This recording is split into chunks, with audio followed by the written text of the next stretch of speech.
Tracy Wills did not crawl into the high society gala.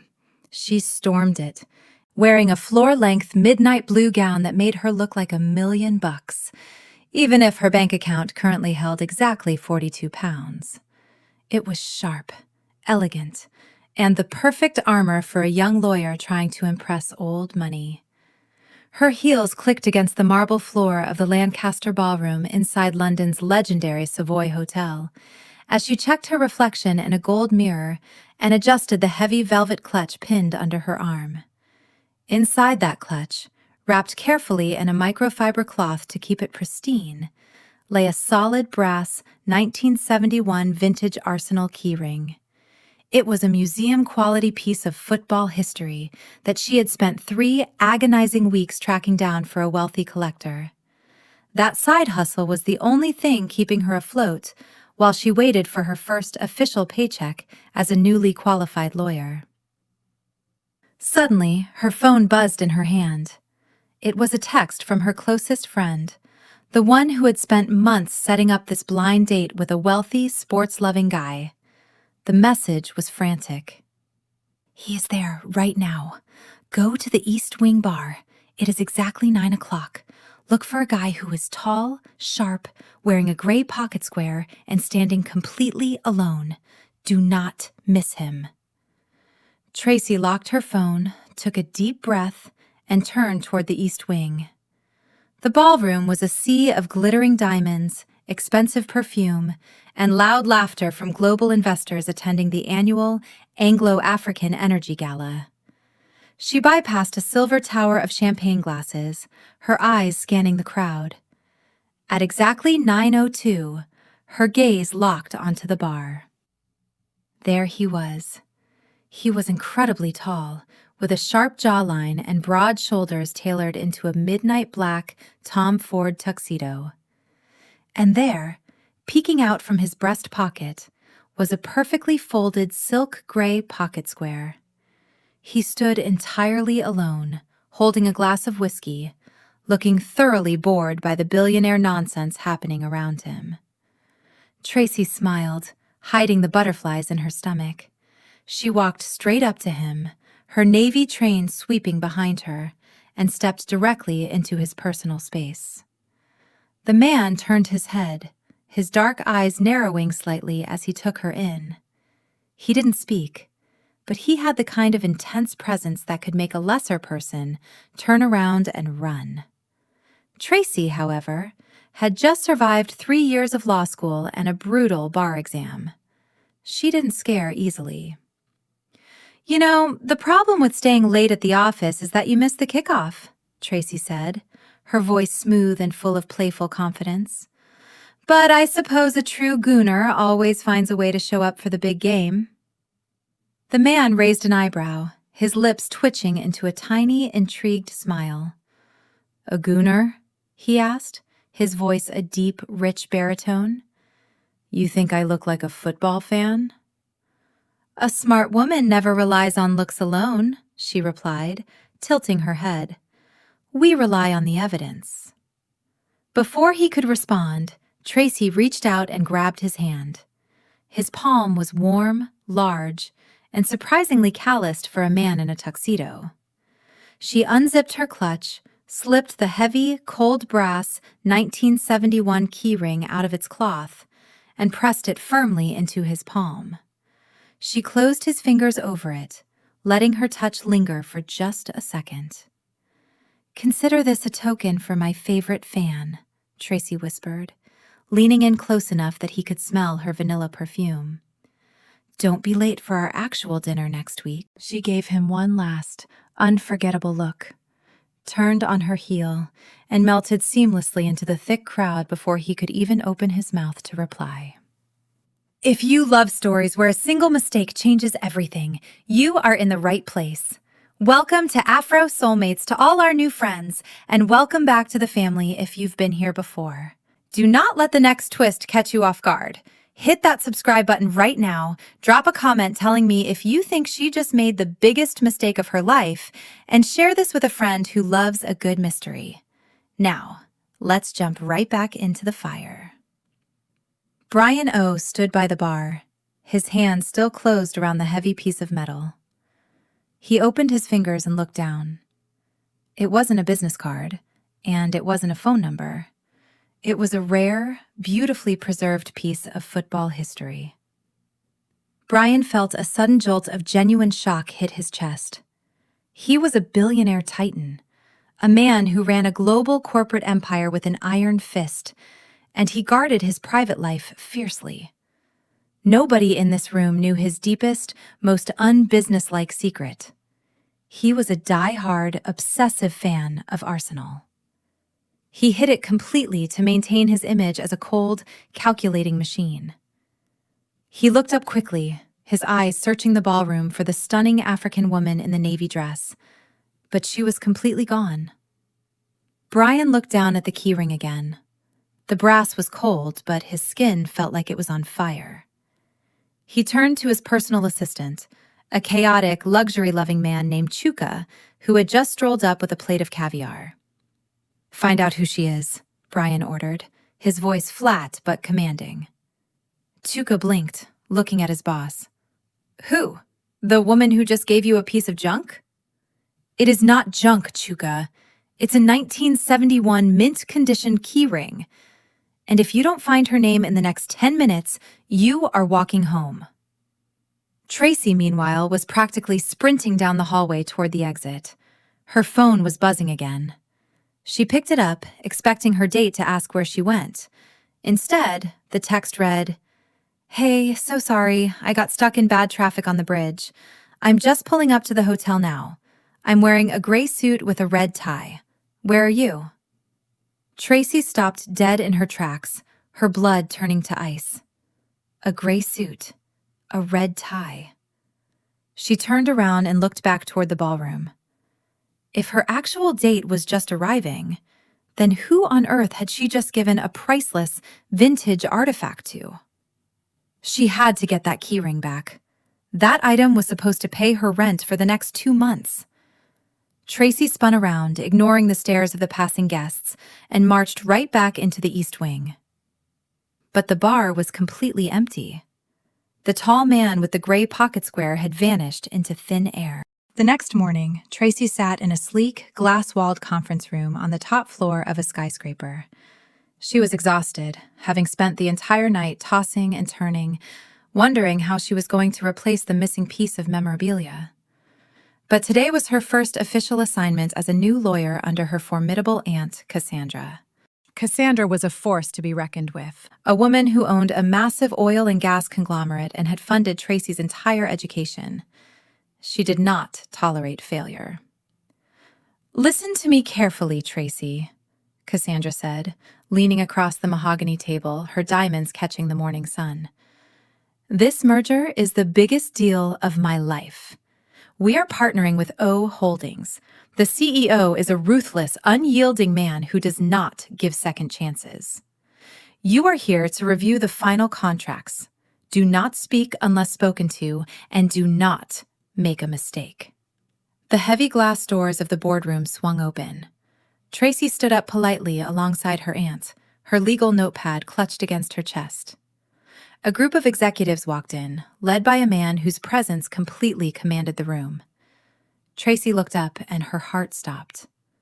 The breath left her lungs in a sharp gasp. It was him. The man from the bar. Brian O. walked into the room, looking even more imposing in a sharp corporate suit than he had in a tuxedo.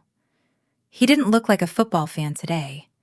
He looked like a predator entering a hunting ground. He took his seat at the head of the table, his dark eyes scanning the room until they landed directly on Tracy. He didn't look surprised at all. Instead, a slow, dangerous smirk played at the corner of his lips. He reached into his pocket, pulled out the solid brass 1971 keyring, and placed it flat on the mahogany table right in front of him. Tracy felt a drop of sweat trace down her spine, but her strong personality refused to let her buckle.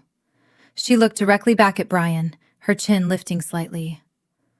"Let us begin," Brian said, his eyes never leaving Tracy's face. "I want to see if the legal minds on this team are as impressive as their negotiation tactics in the dark."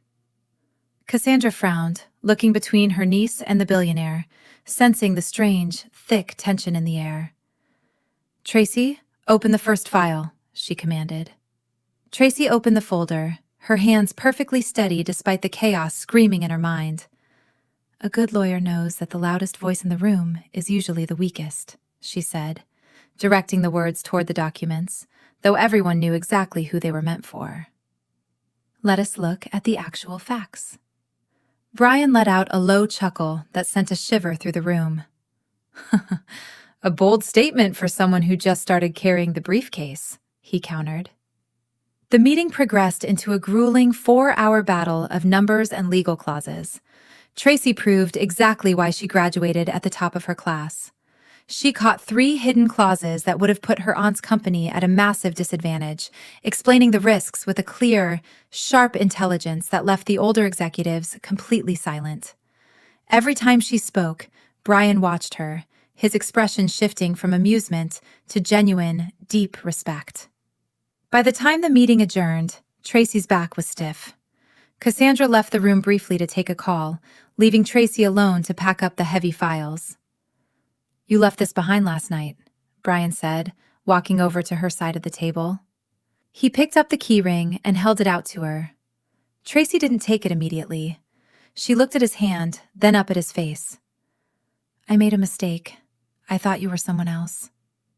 "I figured that out when a man in a terrible red tie started crying at the bar because his date stood him up," Brian said, a genuine, light-hearted laugh breaking through his tough exterior. "But you have excellent taste in history. Where did you find a 1971 league champion token?" "A woman with a big god does not need luck to find rare things, Mr. O," she said, finally taking the keyring from his hand, her fingers brushing against his. She felt that same electrical spark from the night before. "I flip memorabilia to pay my bills. I need that back so I can sell it to the actual buyer." Brian stepped closer, his shadow falling over her. "What if I buy it from you? Name your price." "It's not for sale to people who use it as a boardroom prop," she shot back, her eyes flashing with fire. Brian stared at her, completely captivated by her refusal to bow down to his wealth. "I like you, Tracy Wills. You are a terrible liar, but a phenomenal lawyer. Let's see how you handle the rest of this merger." But the light-hearted banter didn't last long. The next afternoon, things escalated. A senior partner at Tracy's firm, a bitter, condescending man named Chief Alabi, had been watching Tracy's quick rise with intense jealousy. He didn't believe a fresh graduate should be leading a multi-million-dollar oil merger. During a late-night data audit, Alabi walked into Tracy's small office and dumped a massive stack of papers on her desk. "You need to input these financial sheets into the final presentation for tomorrow morning," Alabi said, his tone dripping with fake warmth. "The billionaire client requested them personally. Don't mess this up, little girl." Tracy stayed up until 3 in the morning, her eyes burning as she typed the numbers into the system. Her legal brain, however, began to notice something strange. The numbers did not balance. The assets listed in Alabi's sheets were inflated by nearly 30%. It was a trap. If she presented these numbers to Brian O. tomorrow, it would look like Cassandra's company was committing corporate fraud, and Tracy's name would be on the bottom of the document as the certifying lawyer. Her career would be over before it even started. She tried to call her aunt, but Cassandra was on a flight back from an emergency oil rig inspection. Tracy was entirely on her own. The next morning, the presentation room was packed with the board of directors. Brian sat at the front, his face unreadable. Chief Alabi stood near the podium, a smug smile plastered across his face. "Miss Wills will now present the final financial audit for the merger," Alabi announced, stepping back. Tracy walked up to the podium. She looked at Alabi, who gave her a patronizing nod. Then she looked at Brian.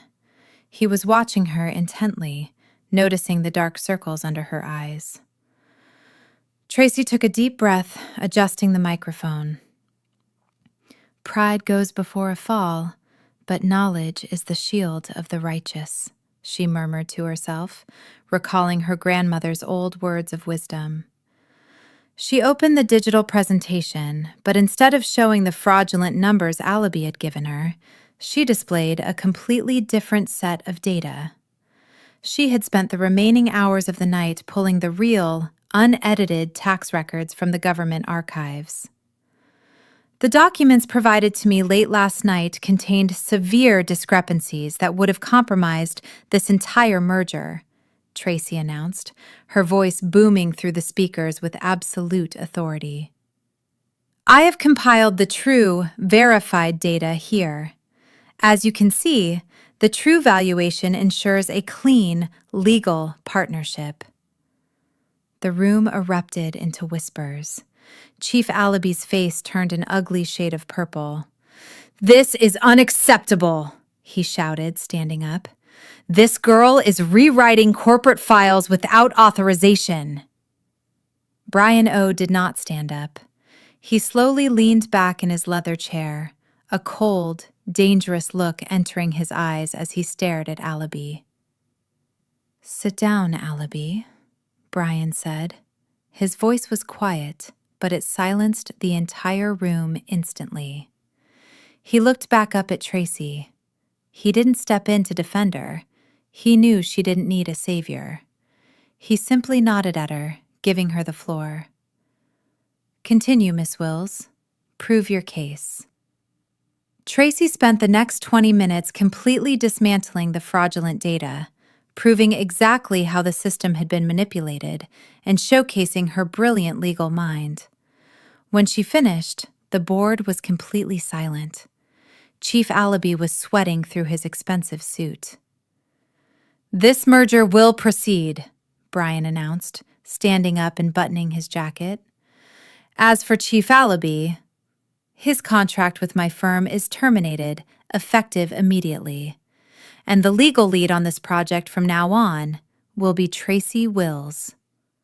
The room cleared out quickly, leaving Tracy leaning against the podium, her knees trembling slightly from the sheer exhaustion and adrenaline.